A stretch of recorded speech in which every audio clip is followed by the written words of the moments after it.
It started out like every other Thursday night, with laughter echoing through Jocelyn's living room, and the heavy scent of red wine dancing with cinnamon candles.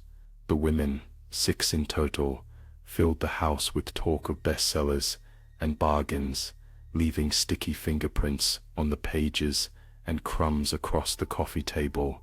Jocelyn smiled primly, quieter than usual, only sipping her wine and listening as her friends chatted on, oblivious to the dread twisting her insides. Outside, the cul-de-sac was a hollow shell of light and safety. Neighbors walked their dogs, sprinklers tapped on lawns, and children played by the glow of their porch lamps. No one suspected the real darkness was gathering inside Jocelyn's tasteful home, knotting itself ever tighter as the night wore on. She waited, timing each thing as she always did, as if following a recipe in a dog-eared cookbook. After dessert, she slipped away to the kitchen, pretending to search for coffee mugs, and pressed her forehead to the cool glass of the window.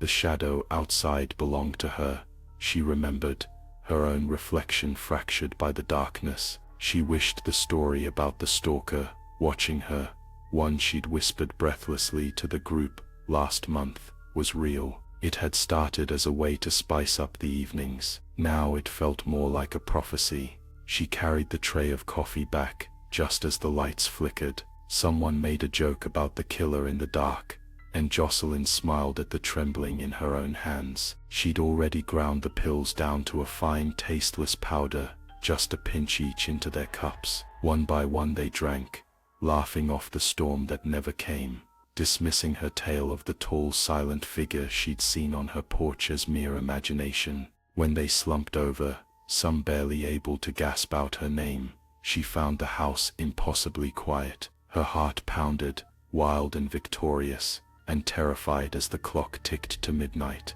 Wind beat against the siding. The world outside remained as placid as ever. Inside, everything had changed. In the morning, when voices shrieked and blue lights spun in the driveway, Jocelyn sobbed convincingly. She told them about the stalker, the phone calls and threatening notes, tracing hearts into her own arms, where nails had left angry, believable scratches. No one doubted her story. She was the only survivor, the perfect victim, a suburban mother beset by evil. For weeks, sympathy poured in, casseroles and flowers left on her porch. Still, Jocelyn woke each night to the sensation of watching eyes. The air grew colder after sundown. The ache of guilt gnawed her insides, so much more relentless than fear had ever been. One night, she glimpsed a smudge on the driveway as she retrieved her mail, a shadow that stretched, impossibly thin, towards her door. Later, she found the word liar traced in condensation inside her bathroom mirror, letters swirling in the foggy glass. Had she written it herself, in a trance, half asleep? The smell of cinnamon lingered where it shouldn't. The hush of her silent house grew heavy with whispered accusations. On the edge of sleep, someone pressed cold fingers to her cheek, breath tickling her ear. "You told them I was real," a voice hissed. "Now I am." Jocelyn could never tell if the stalker, or whatever watched from behind her eyes, had finally come, or if she'd conjured it herself. But every night now, she hears footsteps pacing softly, closer, closer, until the only story left is the one she won't survive.